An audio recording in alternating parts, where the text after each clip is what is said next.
À partir de dimanche prochain, normalement, donc je reprendrai la série de messages concernant les tentations, la gestion des pensées et autres. Mais aujourd'hui, je vous propose de nous arrêter sur un texte de l'Ancien Testament, un récit que vous connaissez sans doute bien pour l'avoir lu, peut-être même plusieurs fois. C'est justement cette histoire de la vigne de Naboth que le roi Akab voulait acheter et que Naboth a refusé de lui vendre, et puis tout ce qui en est découlé, qui est assez terrible, il faut bien le dire. On trouve ce texte dans le premier livre des rois. Voici ce qui arriva. Un certain Naboth de Jizréel avait une vigne à Jizréel, à côté du palais d'Akab, roi de Samarie. Akab ordonna à Naboth, « Donne-moi ta vigne pour que j'en fasse un jardin potager, car elle est tout près de ma maison. Je te donnerai à la place une vigne meilleure, ou si tu préfères, je te paierai sa valeur en argent. » Mais Naboth répondit à Akab, « Que l'Éternel me garde de te donner l'héritage de mes ancêtres. » Akab rentra chez lui triste et irrité à cause de cette réponse que lui avait faite Naboth de Jizréel. « Je ne te donnerai pas l'héritage de mes ancêtres. » Il se coucha sur son lit, tourna son visage contre le mur et ne mangera rien. Il jeûne, quoi. Sa femme Jézabel vint le trouver et lui dit, « Pourquoi es-tu triste et ne manges-tu pas ?» Il lui répondit, « C'est parce que j'ai parlé à Naboth de Jizréel et que je lui ai demandé, « Donne-moi ta vigne pour de l'argent, ou si tu veux, je te donnerai une autre vigne à la place. » Mais il a répondu, « Je ne te donnerai pas ma vigne. » Alors sa femme Jézabel lui dit, « Est-ce bien toi maintenant qui es roi d'Israël ? Lève-toi, prends de la nourriture et que ton cœur se réjouisse. C'est moi qui vais te donner la vigne de Naboth de Jizréel. » Elle écrivit alors au nom d'Akab des lettres qu'elle marqua de l'empreinte du roi, puis elle les envoya aux anciens et aux magistrats qui étaient concitoyens de Naboth. Voici ce qu'elle écrivit dans ces lettres. Proclamez un jeûne, placez Naboth au premier rang du peuple et mettez en face de lui 2 vauriens qui témoigneront contre lui en prétendant qu'il a maudit Dieu et le roi. Puis conduisez-le à l'extérieur de la ville et lapidez-le jusqu'à ce qu'il meure. Elle est sympa, je trouve, Jézabel. Les hommes de la ville de Naboth, les anciens et les magistrats qui étaient ses concitoyens, agirent comme Jézabel le leur avait fait dire. Ils se conformèrent à ce qui était écrit dans les lettres qu'elle leur avait envoyées. Ils proclamèrent un jeûne et placèrent Naboth au premier rang du peuple. Les 2 vauriens vinrent se mettre en face de lui et témoignèrent contre Naboth devant le peuple en prétendant qu'il avait maudit Dieu et le roi. Puis il leur conduisit à l'extérieur de la ville et le lapidèrent jusqu'à ce qu'il meure. Ils firent alors dire à Jézabel, « Naboth a été lapidé et il est mort. » Lorsque Jézabel apprit la nouvelle, elle dit à Akab, « Lève-toi, prends possession de la vigne de Naboth de Jizréel, qui avait refusé de te la céder pour de l'argent. En effet, Naboth n'est plus en vie, il est mort. » Dès qu'il apprit que Naboth de Jizréel était mort, Akab se leva pour descendre à sa vigne afin d'en prendre possession.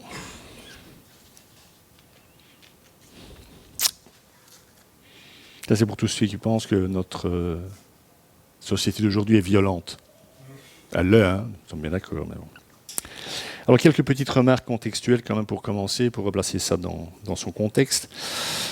Alors, le texte dit Akab est roi d'Israël, c'est-à-dire à l'époque le royaume au nord, le royaume du nord dont la capitale est Samarie. C'est d'ailleurs le père d'Akab, le roi Omri, qui fit de cette ville la capitale de son royaume en son temps. Depuis le début de sa création, à la suite du schisme avec le royaume du Sud, parce que ces 2 royaumes fondaient à l'époque un seul et même royaume, il y a donc un schisme. Depuis le début de ce schisme, le premier roi du royaume du Nord s'est adonné à l'idolâtrie. Jéroboam a instauré dans son royaume du Nord un culte idolâtre en créant 22 sanctuaires dans le pays dédicacés à autre chose, à quelqu'un d'autre que Dieu lui-même. Jéroboam craignait que le peuple, en se rendant à date fixe à Jérusalem pour les grandes fêtes, pour y adorer Dieu, ne revint à la dynastie légitime, celle de David. Il avait peur de perdre son pouvoir, d'être peut-être détrôné, et même, qui sait, puisqu'à l'époque ça se faisait parfois, tué, tout simplement. Il va donc instaurer en particulier 2 grands sanctuaires au nord et au sud de son royaume, l'un à Dan et l'autre à Bethel. À l'encontre du commandement qui interdit d'adorer Dieu en se servant de simulacre, il va ériger un veau d'or en chacune de ces 2 localités, puis recommander au peuple le culte de ces veaux. Et Jéroboam a employé la même formule qu'Aaron lorsqu'il fabriqua ces 2 veaux d'or. Il a dit à son peuple, « Voici ton Dieu qui t'a fait sortir du péché d'Égypte. » On a quasi une redite de ce qu'avait dit Aaron, le premier grand prêtre de l'histoire d'Israël. Le roi voulait, semble-t-il, que l'on adore l'Éternel sous le simulacre de ce veau. Et il fait aussi élever des sanctuaires sur les hauts lieux, donc sur les montagnes de son pays, et institua un sacerdoce de Juifs n'appartenant pas à la tribu de Lévi, étant la seule tribu apte à officier dans le temple au niveau du culte lévitique. Alors, il n'en a pas trouvé des Lévites, simplement parce que les Lévites, on s'en dit, il est hors de question qu'on prête jeu à ce genre de simulacre. Il a changé les dates des différentes fêtes pour justement que le peuple n'aille pas à Jérusalem.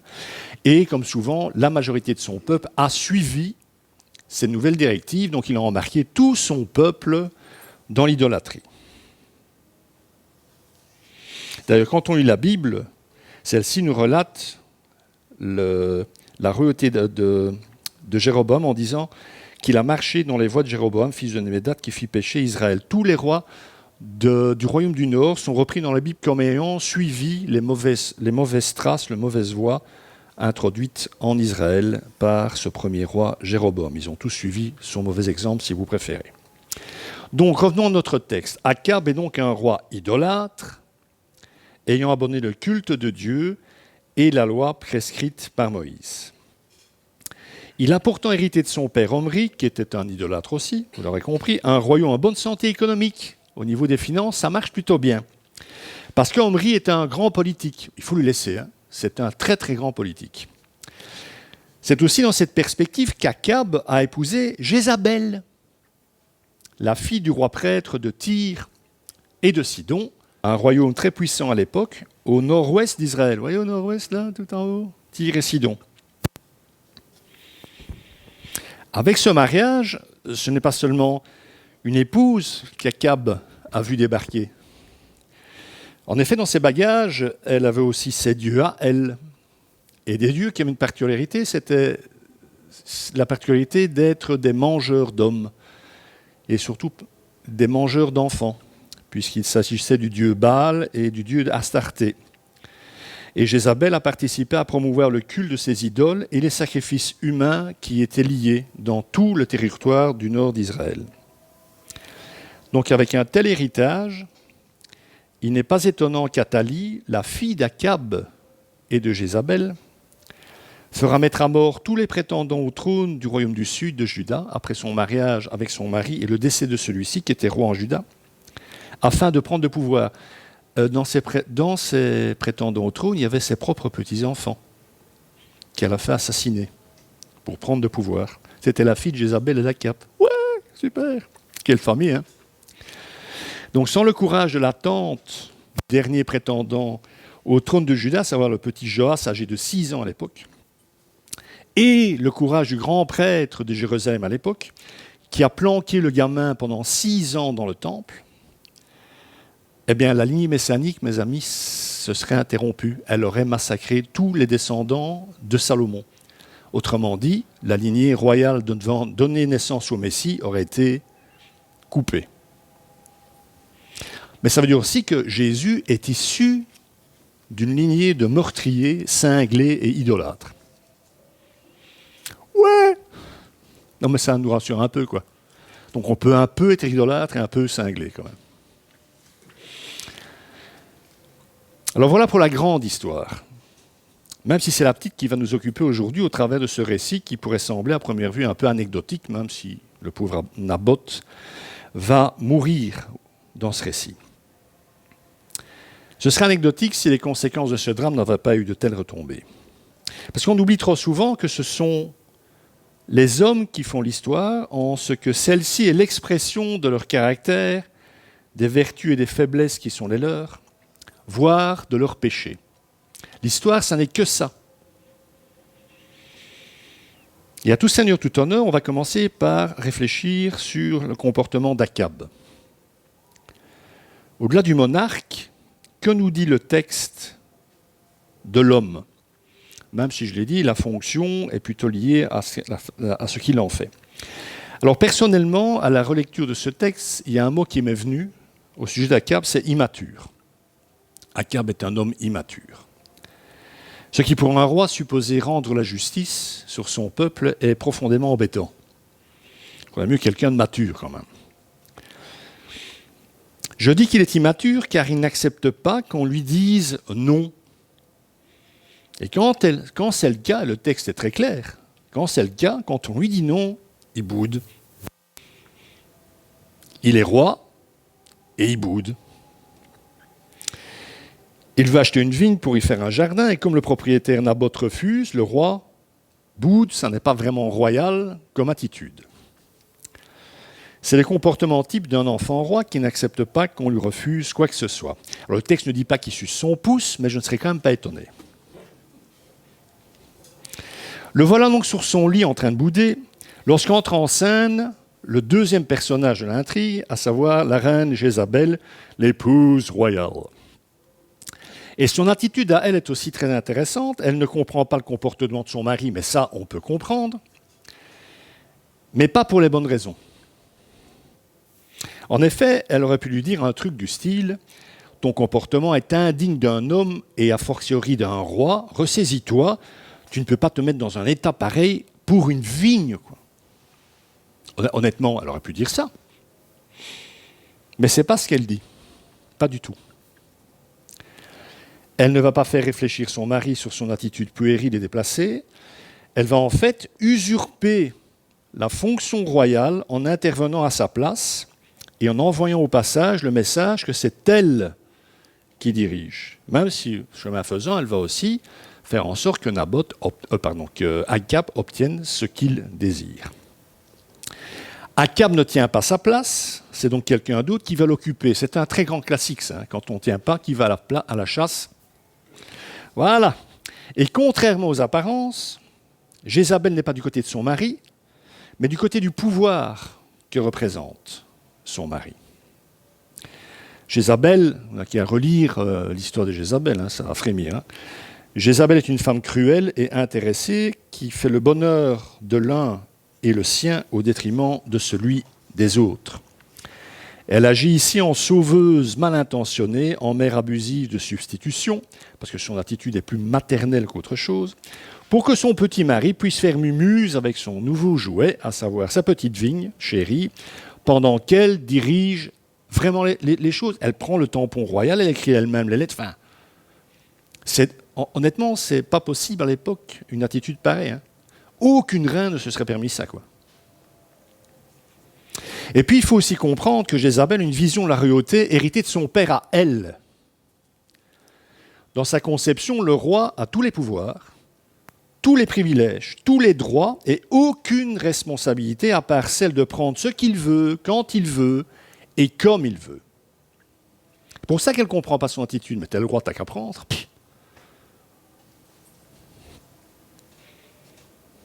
Alors pour elle, pour Jézabel, qu'un simple manant ose s'opposer au désir du roi est inconcevable. En ce qui la concerne, le roi n'est pas le berger de son peuple, mais un loup qui prélève dans le troupeau ce que bon lui semble. C'est intéressant, rappelez-vous, c'était déjà la mise en garde que Dieu lui-même avait proférée lorsqu'Israël lui avait demandé de mettre à sa tête un roi comme toutes les autres nations. Vous vous rappelez, hein? Et qu'avait répondu Dieu? Vous voulez un roi comme les autres? Je vais vous dire ce qui va vous coûter, ce roi-là, ces rois. Voici que seront les droits du roi qui régnera sur vous. Parce que Dieu, il ne coûtait rien, en fait, au peuple. Il ne coûtait rien en tant que roi, lui. Il a tout. Il n'a besoin de rien. Les autres rois, les hommes rois, eux, ils ont des besoins. Donc voici quels seront les droits du roi qui régnera sur vous. Il prendra vos fils et les mettra sur ses chars, dans les chars de guerre, ou parmi ses cavaliers, ou encore ils devront courir devant son char. Donc c'est l'infanterie. C'est ceux qui prennent en premier.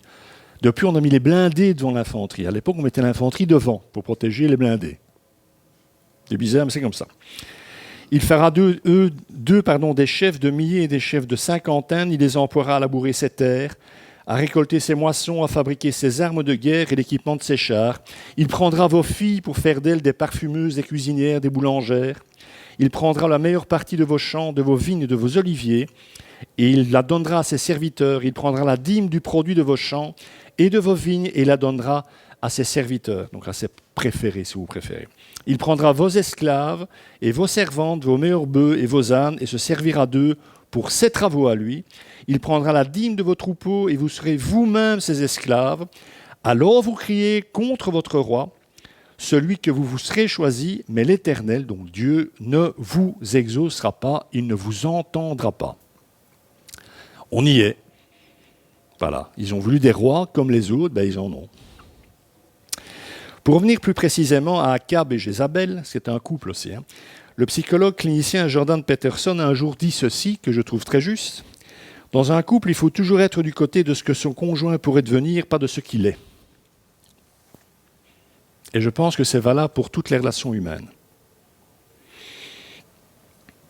Le troisième personnage de notre récit, c'est Naboth.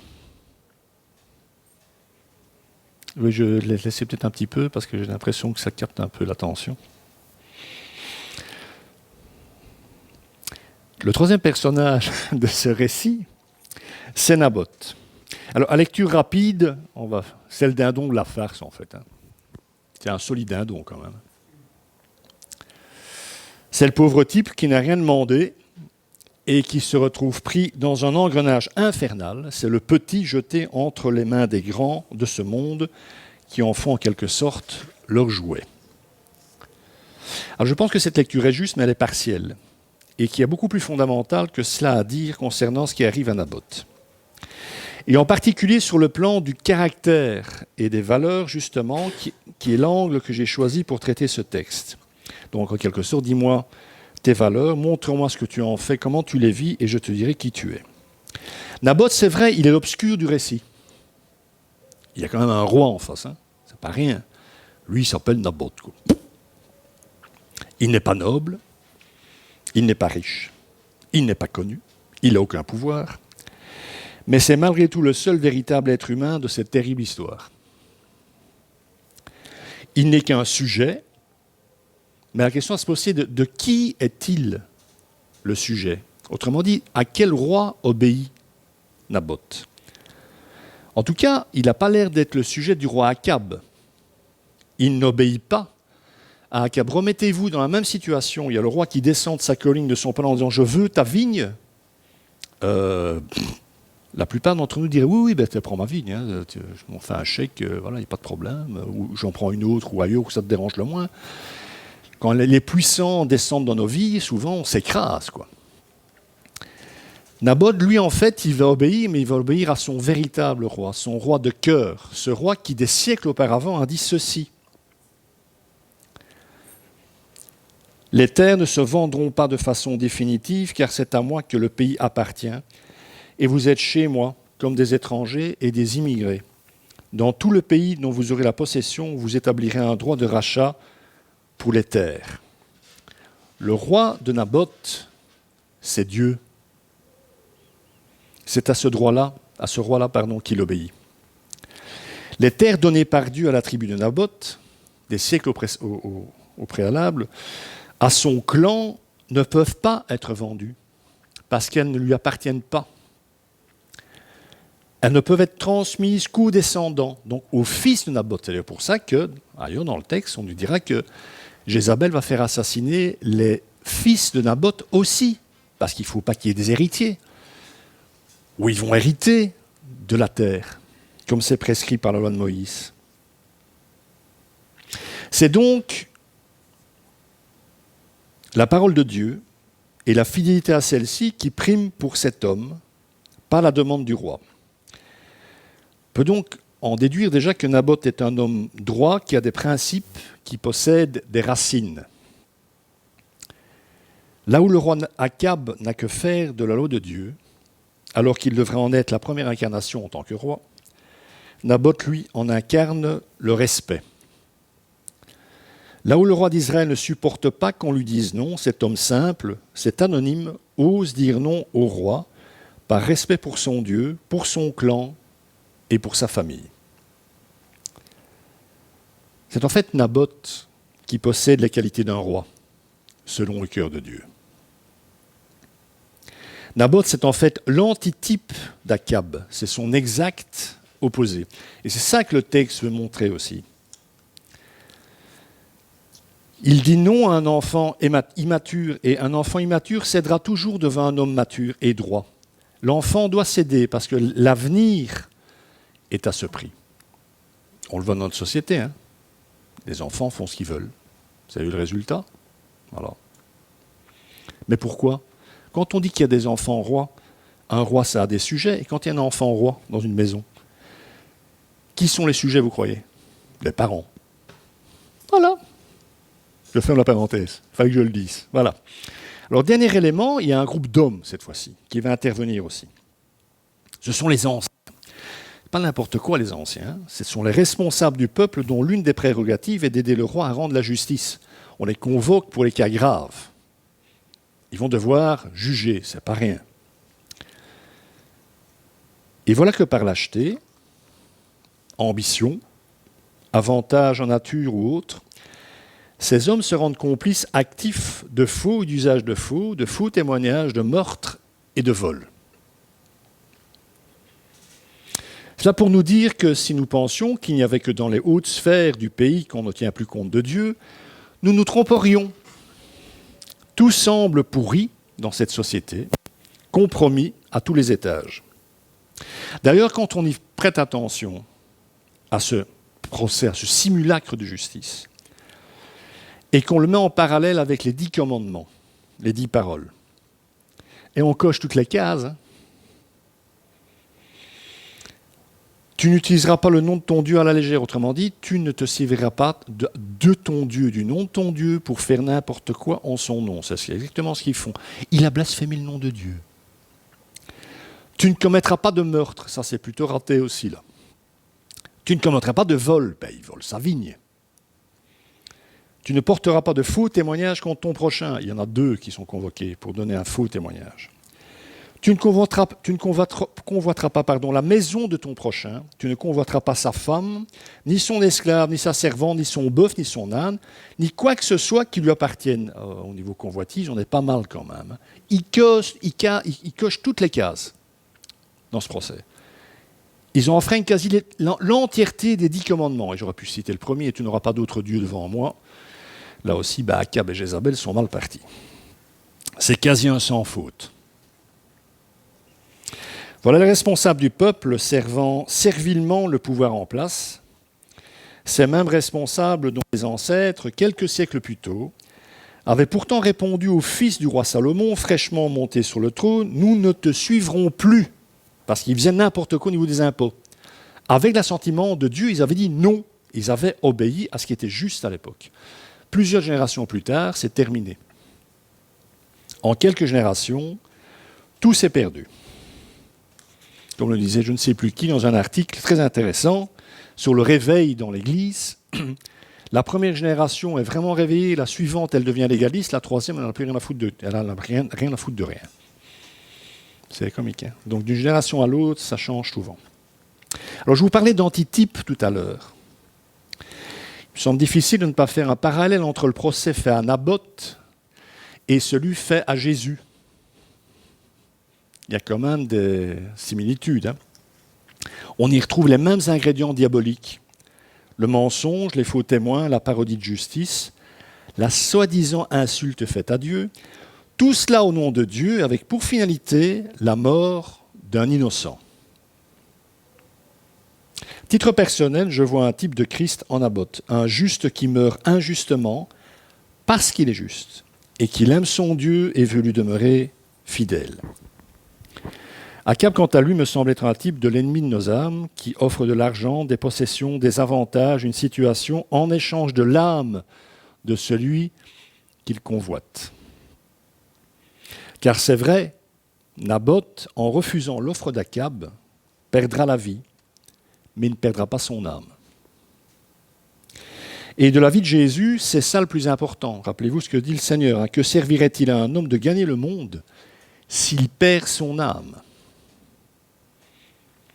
C'est d'ailleurs à ce même mirage satanique que par 3 fois Jésus renoncera au désert. Hein. Rappelez-vous les 3 tentations. Hein. C'est du même tonneau. Et puis il y a cette vigne qui est la raison de la déraison. Cette vigne qui est aussi une image d'Israël. N'oublions pas, hein, la vigne dans la Bible est une image d'Israël. Une vigne qui au moment des faits est en bien mauvais état, je parle du peuple. Hein. Cette vigne qui est dérobée par le crime et le sang à son légitime propriétaire, Naboth dans notre histoire, et Dieu dans un sens métaphorique. Alors, comme toujours, on va essayer de faire quelque chose de tout ça. Qu'en est-il de nous ? Ne nous laissons-nous pas parfois dérober, nous aussi, nous dont le cœur appartient à Dieu ?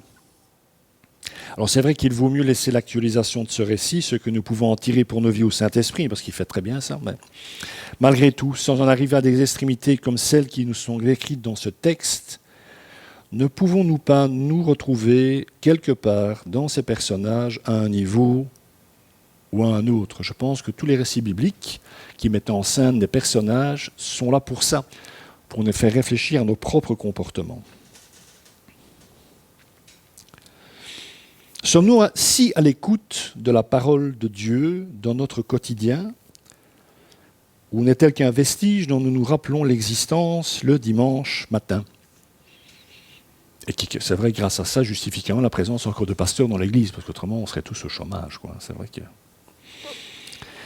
Prenons-nous nos décisions, nos oui et nos non, sur base de cette parole, quel qu'en soit le prix, comme Naboth, ou préférons-nous la relativiser, la vider parfois même de sa substance, afin de faire ce que bon nous semble ? Nous sentons-nous plus Akab, Jézabel, Naboth? Alors je sais bien qu'instinctivement on lit ça dans « Oh mon Dieu, quelle horreur !» Comme je l'ai souvent dit, quand vous lisez un texte dans la Bible, ne vous placez pas dans le dos de Dieu, dans le dos de Jésus, à regarder la situation. Placez-vous en face, parce que vous êtes aussi tarés que les autres. Hein. Moi compris. Hein. Sommes-nous complaisants comme les anciens de cette histoire ? Mes amis, il faut du temps pour devenir un homme ou une femme de Dieu. Mais il faut aussi du temps pour s'engourdir, s'endormir, et finir parfois par faire taire Dieu en nous. Akab et Jézabel, malgré la présence du prophète Élie, parce que Élie, à son ministère, pendant cette période, le pauvre, imaginez, il allait le rigoler, lui. Hein. Malgré la présence de ce prophète, pensait que Dieu ne voyait rien, ne disait rien, alors qu'Élie n'arrêtait pas de dire « Tu dois arrêter de faire ça, Akab, hein, c'est une catastrophe. Hein. » Ils pensaient tous les deux, ce couple pensait que Dieu ne voyait rien, que Dieu ne disait rien. Et c'est vrai qu'à première vue, du moins, le pauvre Naboth est mort dans l'indifférence générale. Pourtant, mes amis, quelqu'un a vu et quelqu'un n'oubliera pas. Et ce quelqu'un, ça ne vous étonnera pas, c'est Dieu. 2 Rois chapitre 9. J'ai vu hier l'assassinat de Naboth et celui de ses fils.